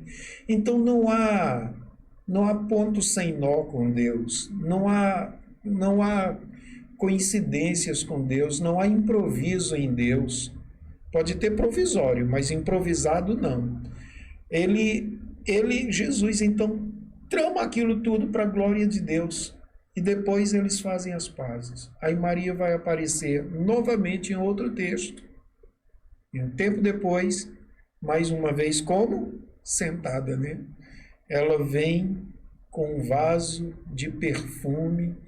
Aí quebra aquele vaso e unge os pés de Jesus, como que selando aquela reconexão, aquela comunhão restaurada, né? Então, quando Rubinho faleceu, quando Deus recolheu o nosso filho, eu fiquei nesse pé de guerra com Deus, e é natural que fique, dentro daquele sentimento de sinceridade que a gente tem o privilégio de ter com Deus. Eu botei o dedo na cara de Deus com todo respeito e disse: que tipo de Deus és tu? Que Deus é esse? Eu que já sempre te servi desde que nasci, que sou dedicado à igreja, que sou obreiro, que cuido da minha família, que pago meus impostos, que lavo meu carro todo sábado, eu que sou tão bonzinho, e isso acontece comigo, que amigo és tu que me deixou nessa situação? Quer dizer, aí Deus me levou para essa história de Marta, Maria e Lázaro. Aí foi a minha restauração de amizade com Deus. E aí, depois disso tudo, eu fiquei mais próximo de Deus do que antes. Glória a Deus. Porque eu vi que Ele não é um Deus que abandona. Isso fez uma diferença muito grande na minha vida, no meu ministério, na minha família e tudo. Bênção pura. Ô, pastor, a gente tem esse nome do nosso programa aqui? Multiforma, né? Porque a gente, como a palavra nos ensina, né? Essa multiforma de Deus se manifestar, de se revelar, né? Mas eu tenho a impressão que esse tempo que a gente vive, a gente tem muita dificuldade de lidar com diversidades, inclusive na manifestação de Deus. Antes da gente começar a gravar aqui, eu só estava comentando sobre, eu não lembro qual a palavra que o senhor usou, mas sobre essa luta, dificuldade que o senhor tinha por ter nascido num lar evangélico, né? E nunca ter se desviado, né? Eu acho que nesses dias que a gente vive, a gente valoriza demais a transformação. Se botar um vídeo na internet de alguém que era algum ex, vai ter milhares de visualizações.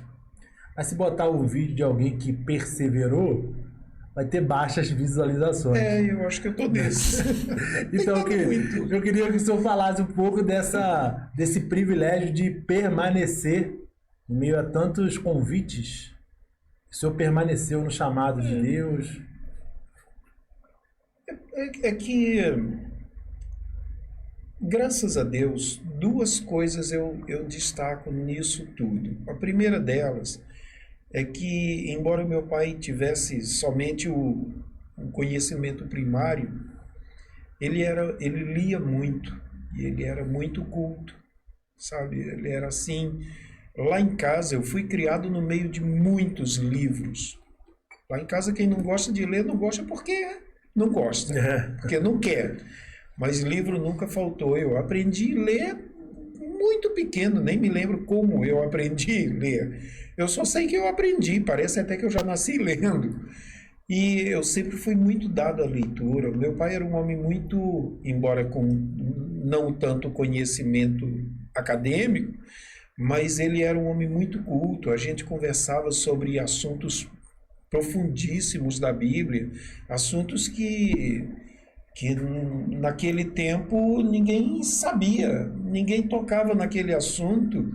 E eu e meu pai, às vezes que a gente conversava de Bíblia, a gente aprofundava muito a teologia, cara, era uma coisa assim além daquele tempo. Vou te dar uma ideia.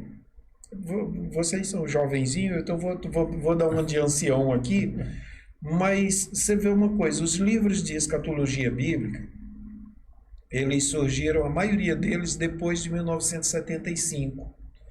Na verdade, 1976, 77 é que começou a surgir livros de autores nacionais, Antônio Gilberto, Severino Gomes, eu acho, um deles, o José Apolônio, que é irmão do Antônio Gilberto, que foi pastor do meu pai lá na Paraíba. Os livros que foram Abrão de Almeida, né? Então, aqueles livros que hoje a gente tem como clássicos vieram ali no final da década de 70. E eram livros que tratavam de escatologia, mas antes disso você não tinha referência, você não tinha Bíblia de estudo.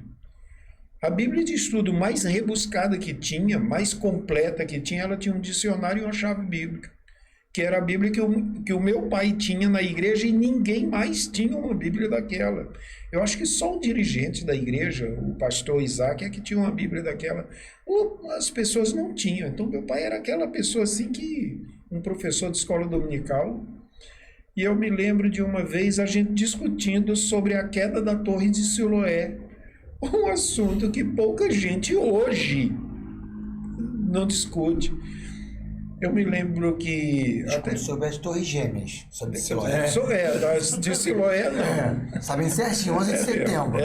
Aliás, tem muito a ver. Aí eu estava até domingo agora, dando um estudo para os adolescentes lá de Nogueira, da igreja aqui em Nogueira, e a gente estava conversando e eu estava lembrando a eles. Quando eu era pequeno, lá com, sei lá, 8 anos, ou menos, até não me lembro direito, eu perguntei ao professor da escola dominical, eu disse, cara, finalmente me esclarece, vai ser num piscar de olhos a volta de Jesus, ou todo olho verá? Porque ou todo mundo vai ver, ou vai ser no piscar de olhos, cara. Não tem como ser as duas coisas. E o professor não soube me responder. Naquele tempo, 1976, possivelmente, o professor não sabia me responder isso. Por favor, então responde para nós, né, Thiago? Aí passou, eu acho que 76, lá no final de 77, quando o pastor Antônio Gilberto lançou o livro O Calendário da Profecia, aí, eu acho que foi esse livro. Era um livro de escatologia, aí eu li, né, que não, a volta de Jesus é uma volta só que dividida em duas partes. Primeira parte, arrebatamento da igreja, no piscar de olhos. Segunda parte, volta de Cristo em glória. Todo mundo vai ver, até aqueles que o transpassaram. Ou seja, tem o momento do piscar e o momento de todo mundo ver. No mesmo evento, a volta de Jesus, arrebatamento e volta de Cristo em glória. Só que eu fui descobrir isso depois. Mas antes de eu descobrir isso no livro, de consolidar isso no livro, o meu pai já estava tentando me explicar isso. Então eu fui criado num ambiente de, pelo menos em relação ao meu pai e minha mãe, num ambiente de muito conhecimento da palavra, sabe? Eu me lembro de uma vez que eu falei para o meu pai da Via Ápia, e eu não sabia que ele tinha ouvido falar sobre isso. Ele disse, sim, as estradas de Roma que levava de tal lugar para tal lugar, tal lugar. E eu fiquei assim, eu digo, meu Deus do céu, o que esse marceneirinho tá me enganando, tão ignorante? Falou que não é estudado, tá me enganando. Esse marceneirinho tão ignorante assim, como é que ele sabe disso tudo? Mas porque ele lia muito, e eu aproveitava também e dizia, não, vou ler também, porque eu quero saber. Eu gostava de saber mais que os outros, sempre gostei. Eu gostava de ensinar coisas aos outros. Por isso que eu virei professor, né? Dos 7, tem mais algum pastor? Tem meu irmão Moisés, que é pastor. Ele é pastor numa igreja muito simpática no interior da Bahia. Numa não veio todo região... mundo pra cá, não? Não, só veio para aqui eu e Márcia só. O resto ficou todo por lá. Estava todo mundo casado, já com vida por lá. Mas Moisés é depois do outro meu irmão, é um pouquinho mais que eu. E Moisés é pastor numa igreja muito simpática no interior da Bahia. Tá? E como é o nome da cidade, meu Deus do céu? Dom alguma coisa. É o nome de um... Ah, meu Deus, fugiu o nome do lugar agora. Mas sabe aquelas cidadezinhas de Minas que tem aquelas colinazinhas verdes? É numa região de plantação de cacau, a região cacaueira, no semiárido baiano. E ele vive lá, a igrejinha lá, tem 2 igrejas, ele tem uma Kombi que ele sai catando todo mundo pelas fazendas para levar para a igreja. É uma vida muito simples a dele lá, mas é uma vida muito devotada a Deus ali. Ele e a esposa, os 2 filhos já casaram e ele está lá, vivendo. E tem mais algum irmão, pastor? Aí pastor não, pastor só tem nós 2. São todos o resto trabalha mesmo. Todo mundo trabalha na igreja. O resto trabalha mesmo, pastor não trabalha. Mas trabalha na igreja também. Não, deixa eu ver aquela história assim. Na sua família todo mundo é pastor ou tem alguém que trabalha? Não, pastor somente eu e Moisés. Né? Os outros não são pastores. Tem um diácono, o meu irmão mais velho, mas nem tem atuado muito no diaconato porque ele tem vários problemas de saúde.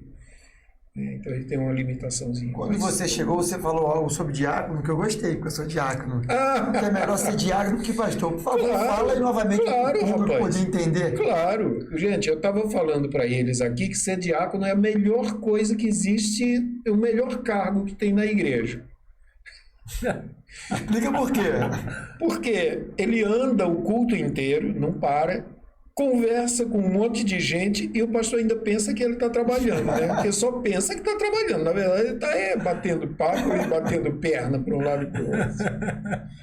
Benção. Não, mas ser diácono é melhor, né? É melhor do que ser pastor. Oxe, com certeza. Menos responsabilidade. Não é verdade. nada, tu acha que é? Eu acho que não, eu acho que é mais simples o trabalho. É só você, olha lá na carta a Timóteo. Paulo faz uma lista enorme de exigências para o diácono, né? Faz uma lista enorme para os diáconos. Não, ele faz uma lista das qualidades do presbítero. Quando chega para falar dos diáconos, ele diz, igualmente os diáconos, aí começa outra lista. Então, o diácono, ele tem todas as listas dele e mais as do presbítero. E, de fato, pense bem, o diácono, ele é o multifuncional da igreja. E é difícil você ser multifuncional. Você tem que ser muito bom, tem que ser como Estevão, Filipe, Prócoro, Nicanor, Timão, Parnas, Nicolau, aqueles 7 de Atos 6, né? Aqueles 7 ali, cheios do Espírito Santo de sabedoria, porque não é um cargo fácil. Parece fácil, mas, primeiro, ele vai lidar com o tesouro da igreja. Qual é o tesouro da igreja? O povo. Nós vamos lidar com as vidas, com as questões, com as saúdes e tal. Isso é muito importante. Mas além de cuidar do tesouro humano, que é o principal tesouro da igreja, o diácono vai cuidar também do tesouro natural. É do zelo pelo chão. Se o pastor faltar ou atrasar para o culto, quem é que pode começar o culto substituindo o pastor? O diácono. E se o porteiro faltar, quem é que pode substituir o porteiro? O diácono. Mas uma criança passou mal e vomitou no meio da igreja. E o zelador não está aqui. Quem é que vai lá limpar? O diácono. E o pastor não pode fazer uma visita, mas tem que visitar. Quem é que pode ir? O diácono. Tiagão, acho que eu vou para pastor agora. Eu acho melhor você ser pastor. Você fica sentadinho no púlpito, tranquilo, e mandando só os diáconos trabalhar. E você falar que diácono, todos nós fomos chamados, né, para servir, né? Agora existe isso, né? Uma vez diácono, diácono para sempre. É verdade. Aliás, tem um fato muito interessante também. Vocês já perceberam que eu não gosto de falar de mim, eu gosto de falar de Bíblia, né? Glória a Deus por isso. Vocês lembram do diácono Filipe, né? De Atos capítulo 6. Atos capítulo 6 tem a eleição dos 7 primeiros diáconos, né? 6:5. E elegeram a Estevão, homem cheio do Espírito Santo, e Filipe, e Prócoro, e Nicanor, e Timão, e Pármenas, e Nicolau, que era prosélito de Antioquia. Esse Filipe é o mesmo Filipe que vai pregar em Samaria, no capítulo 8. Ele vai pregar em Samaria, né, no capítulo 8, versículo 5.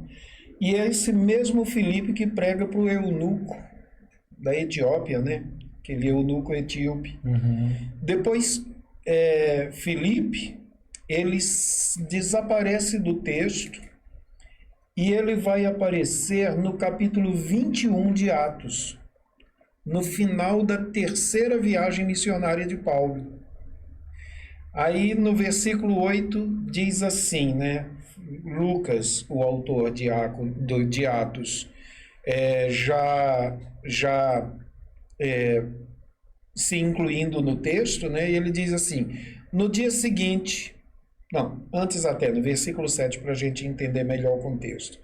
E nós, concluída a navegação de Tiro, subimos a Ptolemaida, e havendo saudado os irmãos, ficamos com eles um dia. No dia seguinte, partindo dali, Paulo e nós que com ele estávamos, um grupo de missionários, chegamos a Cesareia e entramos na casa de Filipe, o evangelista, que é um dos 7, e ficamos com ele. Filipe, o evangelista, aqui ele já era chamado de evangelista, mas que é um dos 7.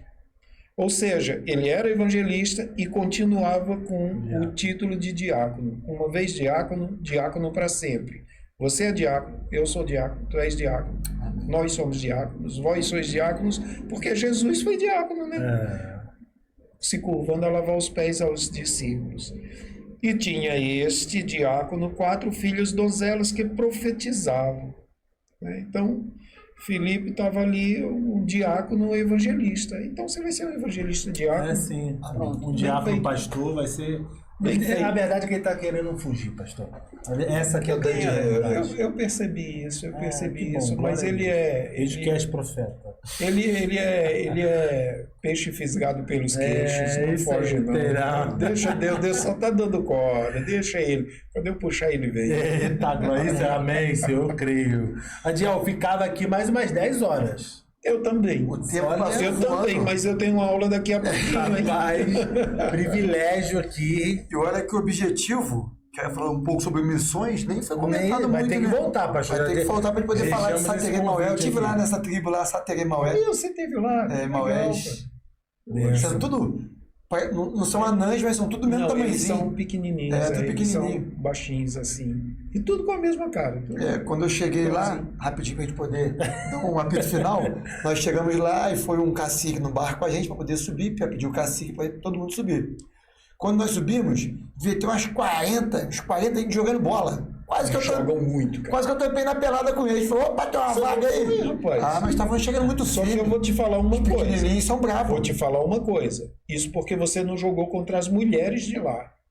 As mulheres de lá jogam muito, cara. É. Mas além de jogar muito, só é falta do nariz pra cima. Então, do eu vi nariz isso lá, pra eu falei, baixo é melhor não canela. entrar não, que eles são muito bravos. Não, lá né? é o contrário, A gente já foi lá, umas partidas lá que eu nem me arrisquei, porque eu disse, vou passar vergonha, e por pouco passaram. E foi engraçado que eu cheguei uma vez numa comunidade e tinha um pastor lá muito turrão, muito radical, sabe, daquele tipo antigo. Aí eu disse aos meninos lá, no final do dia a gente vai ter jogar bola lá no campinho, tá bom? Aí vocês vêm pra gente jogar bola e tal. Aí um disse assim, o pastor daqui não gosta que jogue bola não. Aí eu disse, tem problema não, ele não joga não, deixa só a gente jogar. Acabou o problema. Resolveu o problema. Mas já fica o convite aqui para o senhor voltar para falar de missões, Meus falar queridos, de estudo bíblico. foi para mim um prazer estar aqui com vocês, falar de coisas de Deus, falar de Bíblia, para mim enche o meu coração de alegrias. Poder compartilhar experiências, compartilhar versículos, conceitos da palavra de Deus, que isso não é um livro de história, isso é um livro de ensinamentos de vida, né? Então, poder compartilhar coisas da Bíblia, para mim, é sempre uma alegria. Glória a Falar Deus. de mim, eu não tenho muito para falar, mas de Bíblia eu tenho bastante. Amém. Enquanto o senhor vai preparando uma mensagem última aí para os nossos telespectadores, a gente sempre fala que quem fica até o final recebe mais bênçãos ainda. Nós queremos agradecer o senhor aí, meu nome, a Diel vai falar também, mas muito obrigado novamente por esse sim também, né? Não só por esse sim de estar aqui nessa mesa, mas pelo sim no reino do Senhor. Amém. Que Deus, nosso Senhor Jesus Cristo, possa continuar abençoando, fortalecendo Amém. a sua vida, seu ministério, abençoando a sua família, sua esposa, filha, enfim, Amém. toda a família. Muito obrigado mesmo. Amém. Né? Obrigado, Esse é o nosso pastor. desejo, né? Meu querido, e a minha fala também não pode ser diferente, né? Falando da minha falecida sogra, né, que foi uma bênção na minha vida, foi através dela que eu conheci você, né? Então eu louvo a Deus pela vida dela, por ter conhecido a família de vocês, a Lúcia, Verdade. a Beatriz, o Bimbim, né? A gente chamava carinhosamente o Rubim de Bimbim, o seu Zé, o pai da Lúcia. Queria agradecer você por ter falado sim, como o Thiago falou, para vir aqui no nosso podcast, Amém. no nosso multiforma, que é a nossa forma de adorar o Senhor. Obrigado por ter estado conosco à nossa mesa. E foi um prazer ter você. E vai voltar outras vezes, porque Sim, tem sim, muito sim. conteúdo vindo dessa Sim, cabeça com certeza. abençoada aí, né, Tiagão? Bem, sim, Rapaz. é o cabeção de Paraíba, né? Cabe muita coisa. Mas eu achei você mais baiano que paraíba, mas fica sentado, né, Tiago? Eu acho que eu passei muito tempo na Bahia também, né? Mas eu agradeço a vocês o convite, foi muito proveitoso para mim, foi muito prazeroso para mim e espero estar com vocês novamente, muito breve, tá bom? Amém. Fica à vontade de fazer uma reflexão aí para os nossos ouvintes. Para os nossos ouvintes, eu gostaria de falar para cada um que seguir Jesus é o mais importante, é o mais fascinante, é o mais especial de todos os projetos que alguém pode desenvolver na sua vida. Se tem uma coisa que é essencial, importante, essencial, fundamental, é seguir Jesus Cristo. Porque só tem uma forma de você vencer na vida, é seguindo Jesus Cristo. E vencer na vida não é ter casa, carro e essas coisas, é ter aquilo que nós falamos aqui no começo, a paz que excede, que extrapola, que vai além de todo entendimento.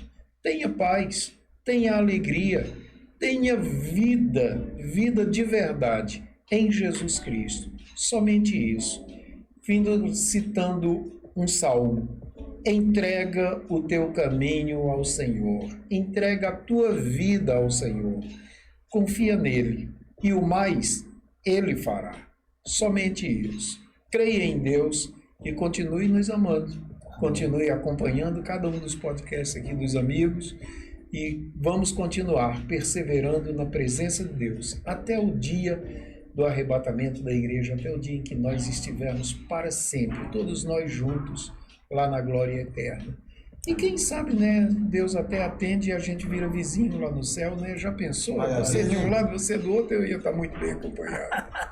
Deus abençoe a cada um dos ouvintes, Deus abençoe vocês também. Vou nem falar muito não para não estragar esse final, hein? Glória a Deus, compartilhe esse vídeo aqui. Muito obrigado por ter ficado até o final aí, né, Diel? Com certeza. Continue acompanhando as nossas redes sociais lá, Instagram, TikTok, Facebook. E se inscreva nesse canal aqui também, que é de muita ajuda pra gente. Forte abraço, tá? Beijo grande no seu coração. Deus te abençoe. Um beijo no coração. Obrigado mais uma vez. Deus abençoe. Tchau, tchau. Amém.